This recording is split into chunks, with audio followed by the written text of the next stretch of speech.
અમે વામિયા ગામની અંદર રામભાઈના માતાની સાનિધ્યમાં સમસ્ત ક્ષત્રિય સમાજે પ્રતિજ્ઞા કરી છે કે 23/3/2026 રોજ વામિયા ગામે ઉત્તર ગુજરાતમાં ક્ષત્રિય સમાજના આગેવાનો ભેગા થઈ માનનીય કલેક્ટરશ્રીને અમે આવેદનપત્ર આપીશું અને 15 દિવસની અંદર અને ન્યાય આપવામાં નહીં આવે તો સમગ્ર ગુજરાતની અંદર કોંગ્રેસ, ભાજપ, આમ આદમી પાર્ટી તમામ પાર્ટીઓની પ્રવેશ બંધીને અમે બોર્ડ મારી દઈશું ગામે કેવા સમાજ ન્યાયની અપેક્ષા રાખે સમાજ? વિશેષમાં વધુ હું વાત કરતો નથી. મારા અભિજીતભાઈએ વાત કરી છે.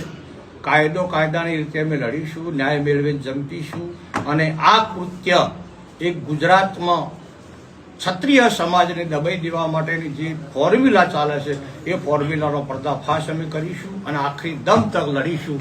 ન્યાયની રીતે, કાયદાની રીતે, કોર્ટની રીતે, સામાજિક રીતે અને રાજકીય રીતે.